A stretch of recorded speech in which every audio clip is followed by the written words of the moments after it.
Assalamualaikum warahmatullahi wabarakatuh.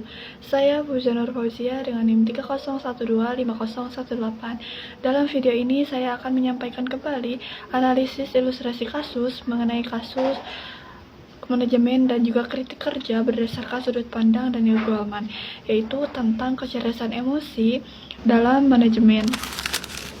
Dalam ilustrasi yang sudah diberikan ya, dan juga sudah saya baca, terlihat terjadi benturan kritik yang tidak berlandaskan empati gitu ya.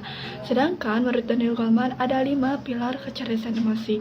Menurut beliau, yang pertama itu ada kesadaran diri, yang kedua ada pengendalian diri, yang ketiganya ada empati, yang keempatnya ada motivasi, dan yang kelima, yang terakhir itu ada keterampilan sosial gitu ya. Kenapa saya bisa mengatakan bahwasannya ilustrasi yang sudah diberikan itu tidak berlandaskan empati? Karena dalam cerita itu saya melihat wakil presiden memberikan kritik dengan menggunakan nada sarkastis gitu ya, dan menyerang masa kelulusan pendidikan, bukan substansi kerjanya.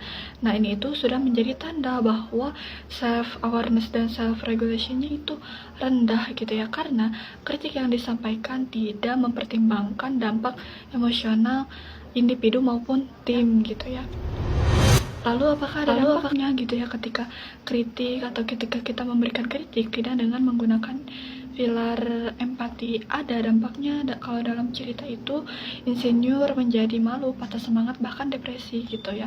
Padahal Goleman menekankan bahwasannya pemimpin yang ber-EQ tinggi itu adalah pemimpin yang mampu memberi kritik yang membangun, solutif, dan juga menjaga harga diri yang dikritik gitu ya.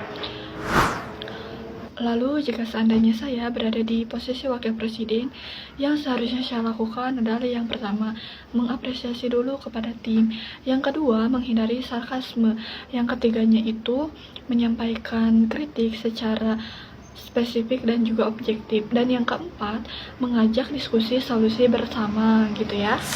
Contoh kritik yang ber-EQ itu yang seperti apa? Contohnya itu menggunakan keempat komposisi yang sudah saya katakan tadi gitu ya, dimulai dari apresiasi seperti terima kasih atas kerja sama timnya.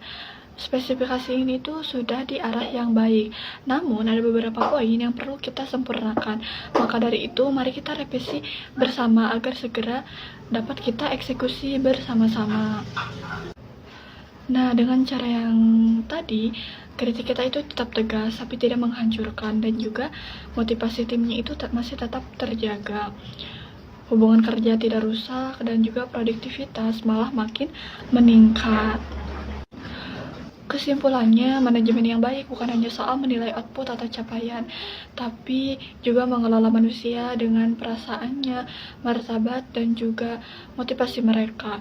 Dan juga sejatinya pemimpin yang cerdas secara emosi itu dapat menciptakan budaya kritik yang efektif, aman, dan menghasilkan perbaikan gitu ya, perbaikan yang nyata. Atas perhatiannya saya ucapkan terima kasih. Wassalamualaikum warahmatullahi wabarakatuh.